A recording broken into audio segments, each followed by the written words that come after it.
everybody. Wanted to wait for the president, of course, and the cabinet meeting. Not that there's anything to say. Thank you for being here. I appreciate it. I think it's still a lovely day out, but someone should tell April to not think that she's February. Somebody's got to check in with her and see what's going on. Thank you all very much for being here. I appreciate it. And let's start with a couple of announcements here, as usual. Of course, I'm Tammy Bruce, your spokesperson for the State Department. To begin, we are pleased to share that American Ksenia Karelina is on her way back to the United States. Ksenia was detained in Russia for more than a year and will soon be reunited with her loved ones. We have not forgotten about all of those who Russia continues to unjustly detain, including American Stephen Hubbard. President Trump's team, at his request, engaged with Russia on Ksenia's case. Secretary Rubio, Special Envoy Witkoff, CIA Director Ratcliffe, National Security Advisor Waltz, and Special Envoy Bowler mobilized their teams to bring her home. We thank the government of the UAE for their support at enabling the exchange. President Trump and Secretary Rubio will continue to work for the release of all unjustly detained Americans. And now to trade. President Trump continues to put American workers first by bringing trading partners around the world to the table with a fresh perspective to achieve reciprocity and fairness. Yesterday, the president showed the promise of his support. More than 75 countries recognize the benefit in working with the United States. Many negotiations are now underway. President Trump has also been very clear on China.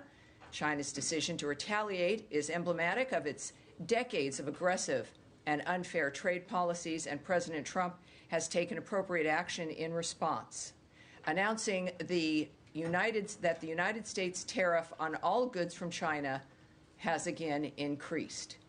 China's unfair trade practices are hurting not only the United States and our workers, but also market economies around the world. China has actively undermined the world trading order for decades. It is high time to correct that imbalance. President Trump is the first world leader brave enough to do so. Lastly, I want to share a message from Secretary Rubio to the people of the Dominican Republic.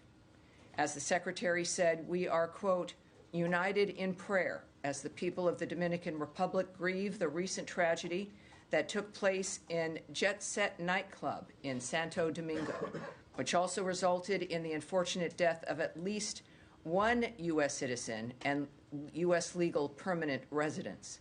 While rescue efforts remain ongoing, our hearts go out to the families and loved ones affected by this devastating event.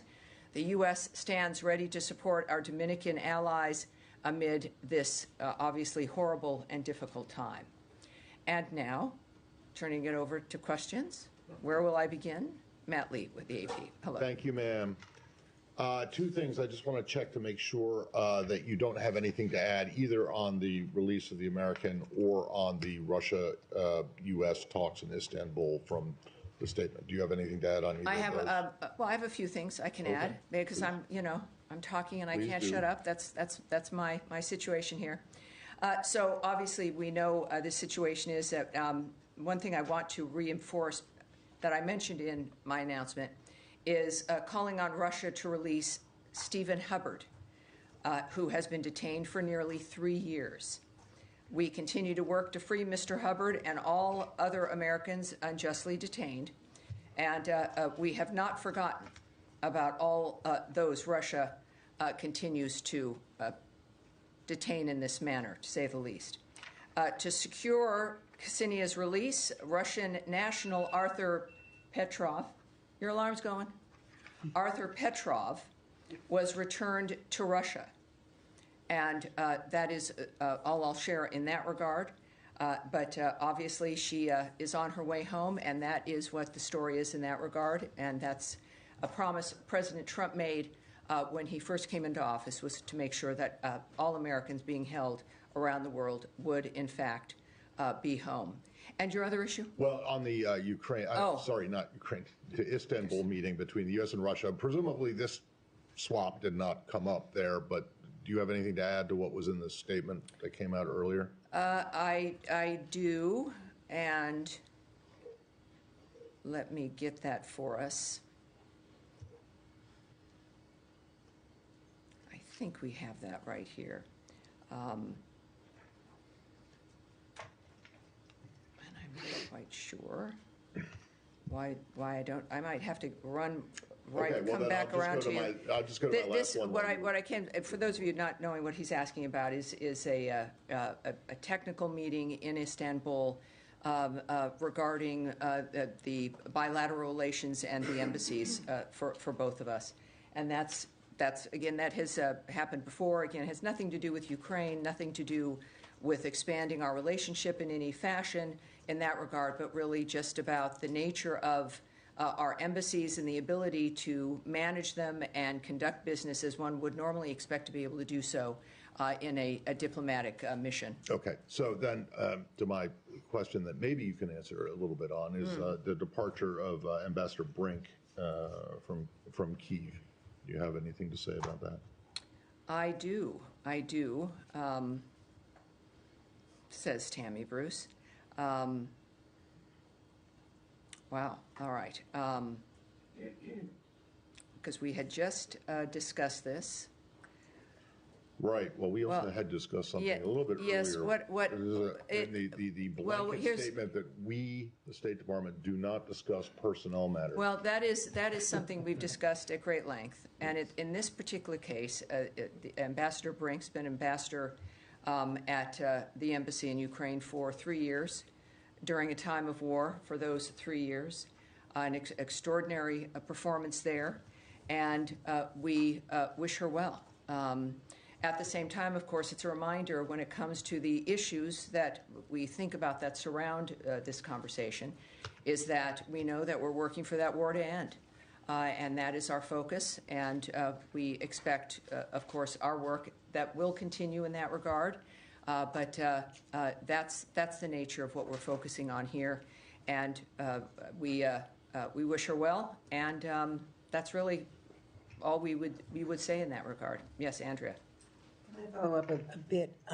There are several Americans in Russia that were at least identified by Mickey Bergman and other groups who are active in this regard with trying to get Americans out who are not designated yet as wrongfully detained. And I'm wondering if you could check or take the question as to whether there's any progress on elevating them to the level of wrongfully detained, which could accelerate them getting released. I think that was done by the administration with Mark Fogel. Who for right, I do know, yes.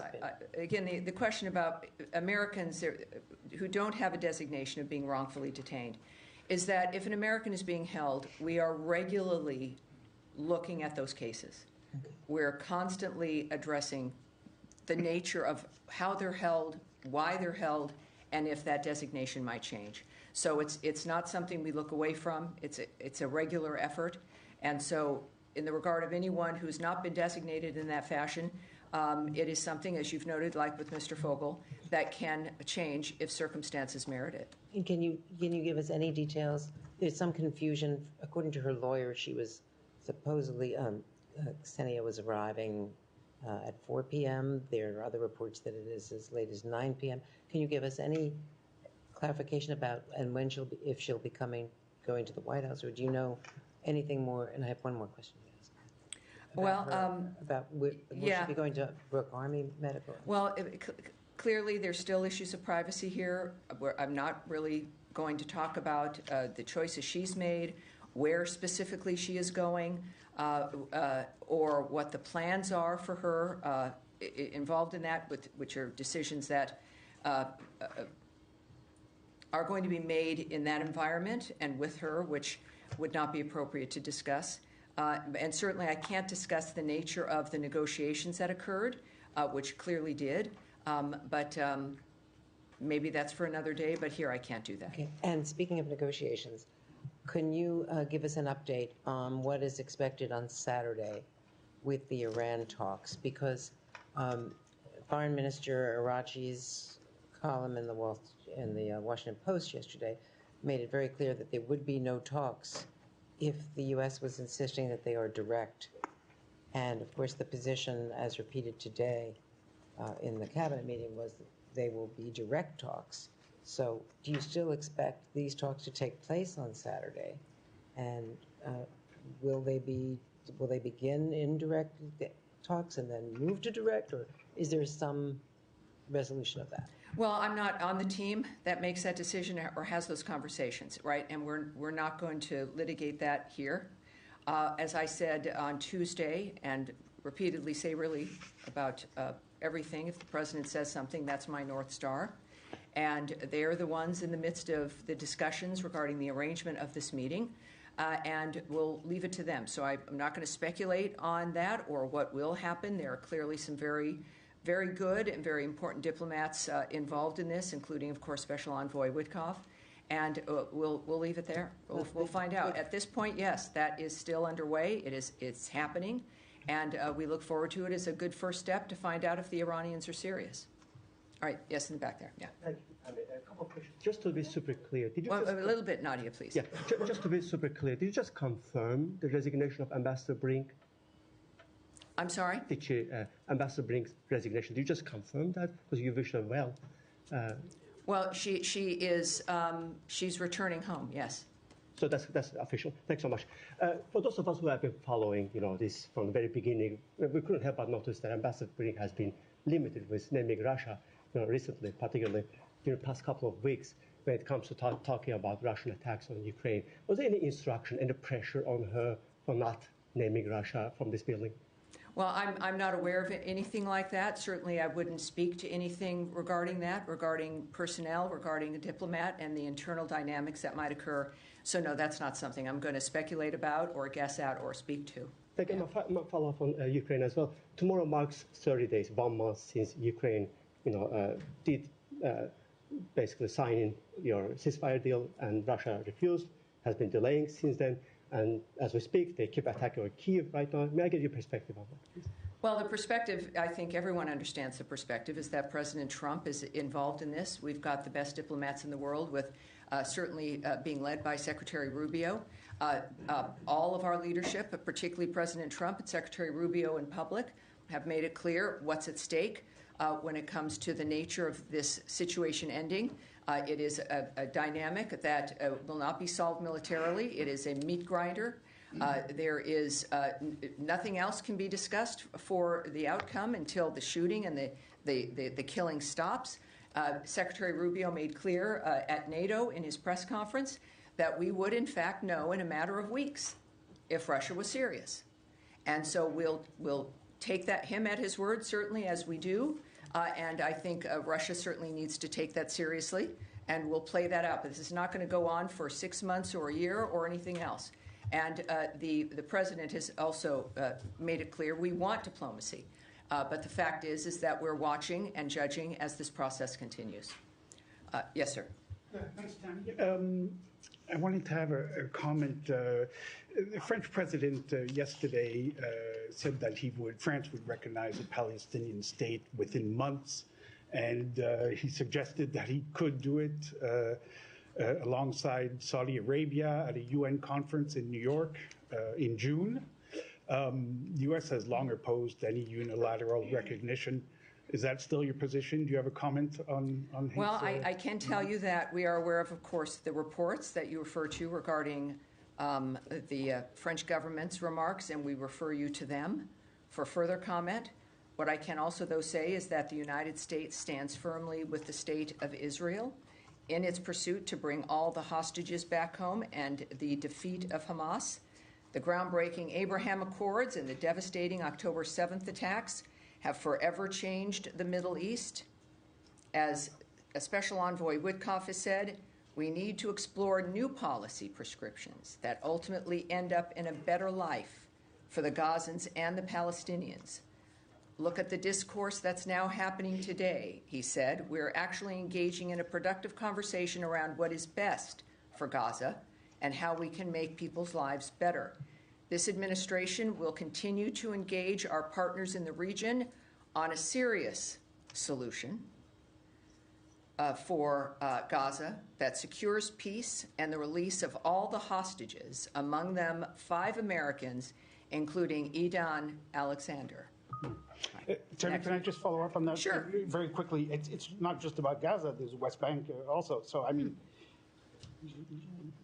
Well, I think it's fair to say that this is a region that has been in turmoil because of the support of death squads by Iran. And so you have this dynamic that has been continuing and predictable and not stopping, and ceasefires being broken by the same groups. That's why when we say yes, new ideas for Gaza, and the new idea that could break the Gazan people free from being hostages themselves of Hamas, is the same kind of solution that is also going to help the entire region. That is it. This is not an isolated framework that only fits into a corner. This is a solution that is for the region, and our regional partners, of course, understand that as well. Nadia. Thank you, Tammy. Just to follow up on Leon's question, the president said that he's open to different ideas. So when the secretary goes with him to Saudi Arabia next month, will that meeting also be expanded to have a Middle Eastern conference whereby the Palestinian issue will be discussed? Well, I don't know what the plan is when it comes to the content. That is something that we would have to speculate about or guess at, and we really shouldn't do that, obviously, with a multitude of issues facing the region. So it's the details I can't imagine about. It's not something I'm going to do, but I think that kind of a visit, of course, is at the hallmark of President Trump's vision when it comes to his own presidency, but also how to change the course of the Middle East and to make it better for everyone there. So I know that he's looking forward to having conversations that surround that aspect. And Iran, Yes, sir. just quickly, just follow up. One more. Go ahead. Just on the technicality. So is this meeting on Saturday is going to be one-off, or it depends on what has been achieved on Saturday? And will be a direct talk, i.e. in the room, it will be two delegations, the Iranians and the Americans, and the Omanis in the middle, or the exchange of conversation will be across the table? Well, what happens on Saturday would, I suppose, determine whether there's more. Right now, this is a meeting that is arranged. It is not part of some larger scheme or framework. It is a meeting to determine whether or not the Iranians are serious. And so that clearly would be the goal of that singular meeting and effort. As far as the arrangements or what the rooms are or who's in which rooms, I don't have that for you, and I'm not going to speculate.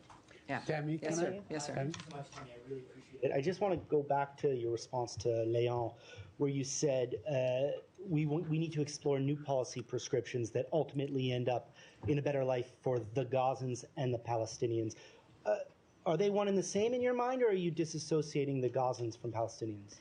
So I'm talking about the people in the region, the people who live in the Gaza Strip.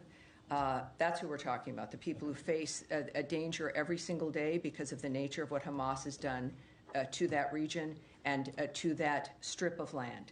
I think that no matter who you are and how you identify, the fact is that no human being deserves to remain in that kind of an environment because Iran is funding death squads that take over the space and use you as a human shield. While we may become inured to that kind of hell, and the people in it generationally become affected and also believe that this is just normal life, that is a crime in and of itself. And there is the human spirit is so strong that we do know, especially for those who survived October 7th, those who got out of the hostage framework. One woman whom we honored here at the State Department, who is a survivor of that massacre. The strength in these individuals who move through this is astounding, how they survive psychologically and physically. That is what unifies us, all of us in this room, all of us engaged in this kind of a framework. It's that it's human beings, it's families, it's mothers and fathers, it's young people dancing at a music festival, it's people of faith, it's people of no faith, it's people who just simply are looking forward to that night or to getting married or to having children or thinking about college or thinking about moving somewhere or just living their life as their parents lived their lives. That's who I'm talking about. And that's what every peace effort that President Trump and Secretary Rubio work for every single day. If there is one thing our generations can look to here, is the fact that we, at the very least, seriously tried. And so when I refer to someone, whatever part of the world they're in, that's who I'm referring to. The Israelis, the Arabs, the Egyptians, the Palestinians, people of Gaza, Jordan, whomever. This is where we have to move past, is the nature of what keeps us together and what unifies us. Yes. Yeah, please, Saeed, please. Go ahead. On that, the UN Secretary General called Gaza a killing field. He noted that it's been more than a month since Israel has allowed aid into Gaza. Are you guys pushing Israel to allow humanitarian aid into Gaza, given it has been a month and conditions are incredibly dire, people are dying, and you just mentioned folks need to be able to live? Sure, yes, they do. And there was, of course, a ceasefire. Aid was flowing into the region. People were getting food and other aid that they needed, including medical aid, because of the ceasefire that allowed that to move forward. We, of course, stand by our ally Israel. The ceasefire was abandoned by Hamas. You know, it's not just a feeling, it's a fact of the matter that there was a ceasefire and aid was flowing. Hamas abandoned that ceasefire, decided that it was, I don't know what they would decide, but it's the kind of thing that monsters do and continue to do. So obviously the work does continue every single day in that region and other regions to stop the fighting, to make sure that civilians are protected, that the next day that they might still be alive. So because you might not see something in the news, and I know this is your business, doesn't mean, or you don't see announcements, doesn't mean that that work isn't continuing to regain that ceasefire so that aid can continue, as we also stand by Israel and the nature of what's happening for them and how, as they still deal with the fighting. This is not good for anyone in that region. But yes, our work continues to get back to that ceasefire, to make sure that people can get aid and to survive this, which is the sole focus of all of our efforts for that region. Can I just quickly yes, sir, please, go ahead, sir. Yes. Thank you. With regard to extradition of the Tahabur Rana, who was convicted in the Mumbai terrorist attack and sought after in India, he has been transferred to India right now. He landed in India this morning, U.S. time. How does the secretary sees this as a message to the terrorists who are operations from U.S.? Yes, that we do have an update for you on that.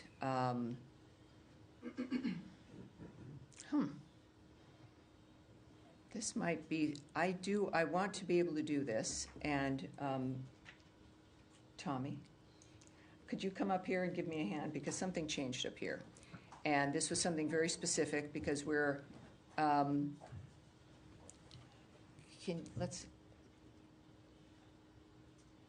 I don't want to speak randomly here. There we go. Thank you, sir. Tommy Pigott, everyone. You're my principal deputy. You'll be seeing him soon, briefing you. When I'm unable to brief, Tommy is the one next in line. So there you go. Already proving himself. He is. He's a fan favorite with the team here in the building as well. Thank you, sir.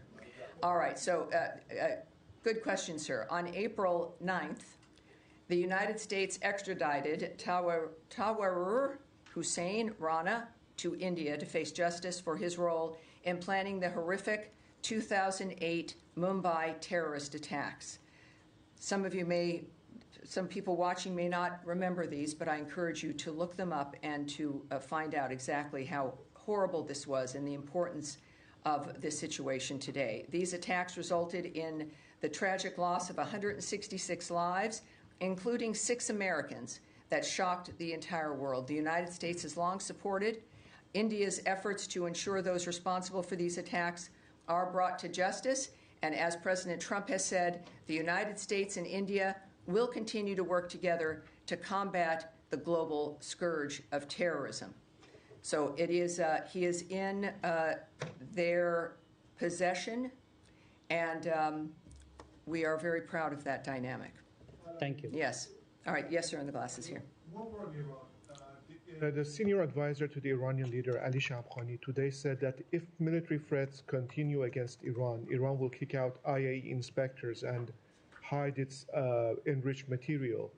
What's the U.S. reaction to that? All right. First of all, these actions, the threat of that kind of action, of course, is inconsistent with Iran's claims of a peaceful nuclear program, right?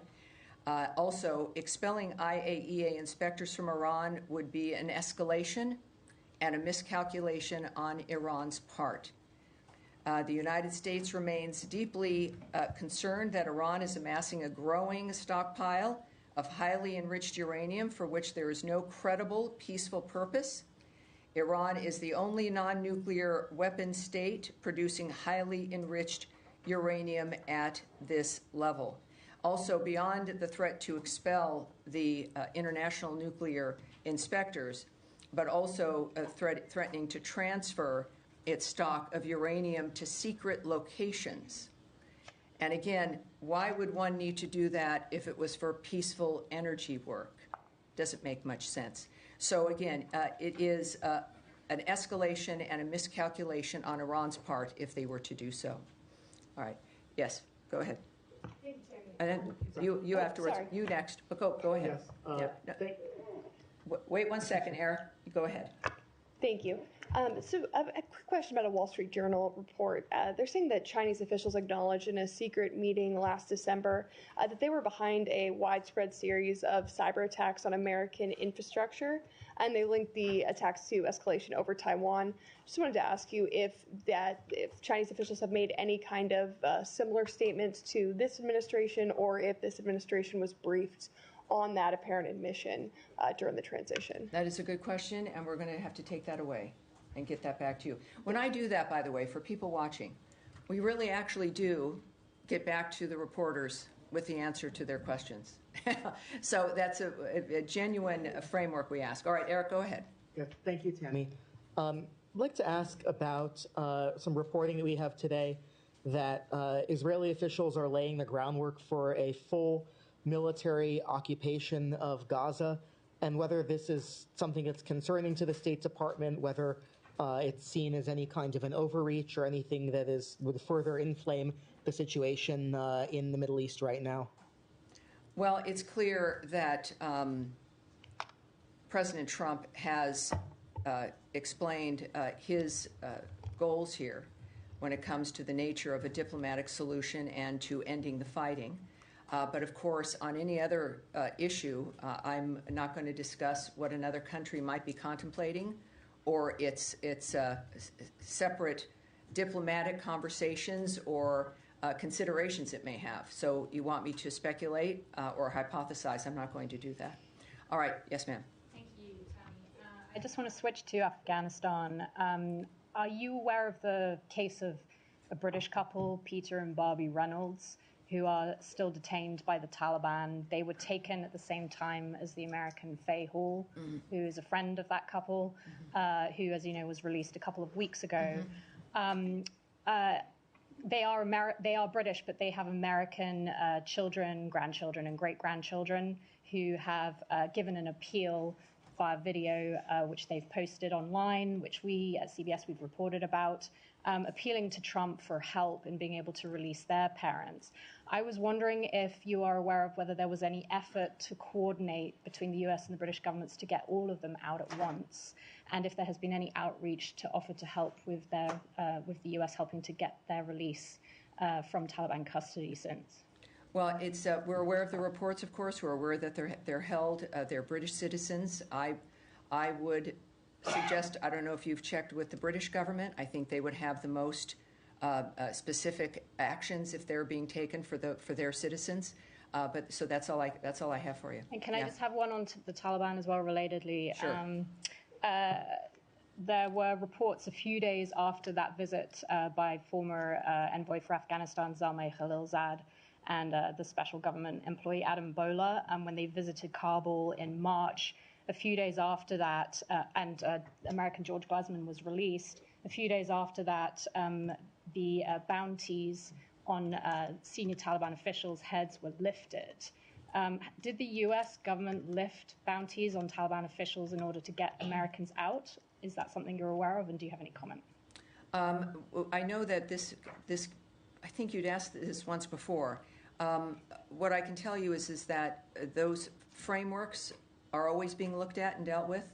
I can't speak to any kind of exchange in that regard. We do know the that... Secretary did tweet about it as well. He did tweet about George Glesman and had mentioned that the Taliban, that they shouldn't be doing this. And so I was just wondering if the two... Well, they're still, these are individuals who are designated terrorists. The groups remain designated terrorist groups. None of that has changed. And that's what I can tell you. That's, I think, the story here is that none of that has changed. Yes, sir. Thank you, Tammy. Appreciate it. Relative to the Iran talks, meeting, friendly chat, whatever. It's a meeting. It's just a meeting. Yes. I don't know if it'll be friendly. It'll be a meeting, an important one. I want to go back to an older story that's kind of petered out a little bit. A former special envoy for Iran, Rob Malley, was suspended and had his security clearance revoked as a result of some alleged violations of security processes. Republicans were screaming about getting documents from the State Department in an update, and then January rolled around and Republicans kind of went silent on the issue. I'm trying to find out if the State Department can provide any update or commit to providing any update on that scenario. Well, I can get you an update once we take it back and look for that update. Thank you. I'll get that to you for sure. Yes, ma'am. Thank you, Tammy. I have two questions on North Korea. First question, North Korean Kim Jong-un recently said that the U.S. and South Korea and Japan's efforts to denuclearize North Korea are nonsense. Does the U.S. believe that North Korea must completely denuclearize? Second question, President Trump has mentioned that North Korea is a nuclear state. Will the State Department formally recognize North Korea as a nuclear state? Thank you. Well, I would say for questions about what President Trump might do, you must check with the White House. We do know, of course, that the administration has made it clear that North Korea has to be a denuclearized state. So that's the only thing that's acceptable in that regard. Yes, please. Just a couple of questions coming back to the Russia prisoner swap. I'm wondering, this swap that happened today, how do you see that as connected to the talks? You know, is this a positive sign for Russia's willingness to make concessions when it comes to Ukraine? You know, I think that the president's been very clear that there's one thing on the table with Russia, which is the ceasefire. Yeah. That there's no other dynamic that's going to be addressed or facilitated until that is dealt with.